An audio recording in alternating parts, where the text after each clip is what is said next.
Wa idza lam yajid al-'abdu 'aiban fi nafsihi falyashkurillah ta'ala. Jika ada seorang hamba yang tidak mendapati aib dalam dirinya sendiri, maka hendaknya dia bersyukur kepada Allah. Tapi ini sangat tidak mungkin sekali. Kita semuanya punya aib. Aib itu banyak. Jangan dibilang aib itu hanya dosa-dosa besar saja, tidak. Kita sholat tidak khusyuk itu aib, ya. Kita sholat tidak bisa ingat Allah itu aib. Puasa kita hanya sekedar menahan lapar dan haus saja itu aib. Di mata Allah kita ini hamba yang memalukan sekali sebenarnya. Cuman karena semakin banyak orang yang sholatnya tidak khusyuk, makanya dianggap santai saja. Makanya dulu kemarin di awal-awal bab menggunjing diceritakan di zaman dahulu itu, di zamannya para sahabat, ya, orang yang menggunjing itu keluar bau yang tidak sedap. Orang yang menggunjing bisa dibedakan, ada bau amisnya. Itu zaman dulu. Dan sekarang tidak bisa. Kenapa seperti itu? Saking banyaknya orang yang menggunjing. Kalau dulu saking jarangnya orang menggunjing, sampai seperti itu. Jadi apa yang kita lakukan, ya, daripada ibadah yang kurang sempurna itu semuanya aib, kekurangan itu. Aib itu kan kekurangan.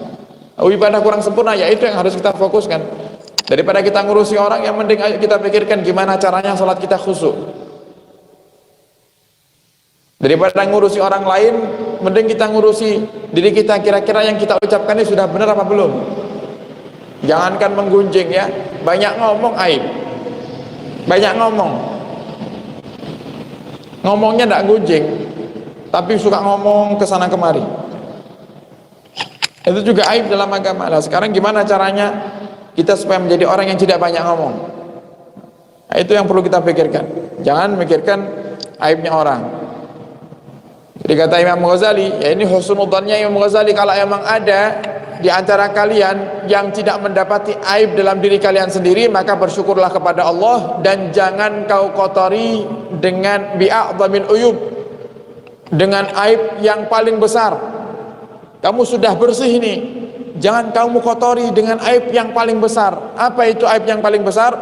Salbun nas, menghina orang. Aib yang paling besar menurut Imam Ghazali adalah menghina orang lain atau merendahkan orang lain. Balau ansafa ulima anna dhannahu annahu bari'un min kulli aibin jahlun. Walau ansafa ulima anna dhannahu annahu bari'un min kulli aibin jahlun wa huwa min a'dhamil uyub. Seandainya dia sadar, kata Imam Ghazali, maka dapat diketahui bahwasannya prasangkanya kepada dirinya sendiri bahwasanya dirinya tidak punya aib itu adalah kebodohan. Itu aib. Jadi kalau kamu sadar misalnya, saya ini kelihatannya ada aibnya, saya ini kelihatannya punya aib, dibilang saya ini ahli ibadah yang sholatnya khusyuk, suka nangis sama Allah juga tidak, berarti saya ini punya aib. Karena orang tidak punya aib pasti hatinya bersih pasti mudah untuk khusyuk. Orang tidak bisa khusyuk itu karena hatinya, oh ini hatinya masih ada dicampuri cinta dunia, dicampuri penyakit-penyakit hati yang lainnya, makanya jadi tidak khusyuk. Nah, coba sekarang kalau anda masih belum sadar anda punya aib, coba anda sholat nanti. Setelah ini sholat isyraq atau sholat duha 2 rakaat, coba bisa khusyuk tidak? 2 rakaat sampai salam. Oh belum bisa khusyuk, berarti ada sesuatu di hati anda. Sesuatu itu yang perlu anda cari tahu. Apa ini yang ada di hati saya ini? Yang jadikan salah saya tidak khusyuk ini apa? Oh karena apa? Karena saya cinta dunia, atau mungkin karena kesombongan saya, atau mungkin karena saya ini termasuk orang yang tidak tawadhu, atau punya dengki dan lain-lain. Itu yang perlu kita cari dari diri kita. Nah, kalau kita seperti ini, tidak ada kesempatan mikirkan orang itu, tidak ada. Nah, makanya kalau di saat kita sholat 2 rakaat kok belum bisa khusyuk, tapi kita tidak tahu penyebabnya apa, maka itu adalah kebodohan kita. Lah kebodohan sendiri itu adalah aib. Kebodohan kita, ketidaktahuan kita akan aib diri kita sendiri itu aib. Nah, terus caranya gimana ya? Belajar. Makanya dengan kita belajar seperti ini kita jadi tahu, oh mana itu riya, mana itu sombong, mana itu ujub, jadi tahu, bisa bedakan kita. Oh ini kebiasaan saya ini, berarti saya ujub ini. Oh ini kebiasaan saya ini, menceritakan kebaikan, berarti saya riya ini. Nah. Wal ya'lam anna ta'alluma ghairihi bi ghibatihi ka ta'allumi bi ghibati ghairihi lahu. Dan sadarilah, kata Imam Ghazali, sakitnya hati orang yang kita gunjing itu sama dengan sakitnya hati kita di saat digunjing oleh orang lain.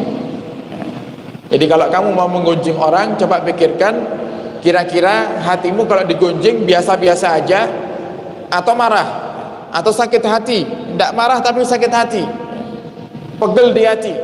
Nah, maka sama itu ya. Kamu pun juga seperti itu. Amma ala tafsil.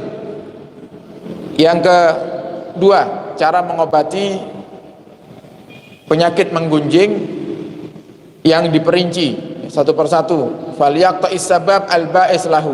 Maka kaidahnya, cara yang kedua ini adalah kita pangkas penyebabnya dulu ya. Kamu gunjing dia ini, gunjing tanggamu ini karena apa?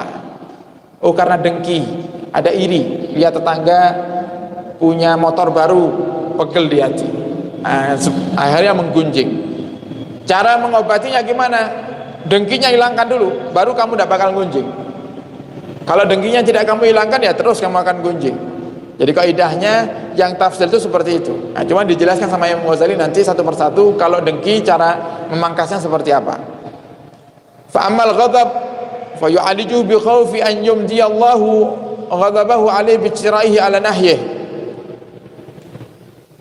Kalau kita menggunjingnya dengan alasan karena marah karena Allah, marah karena Allah.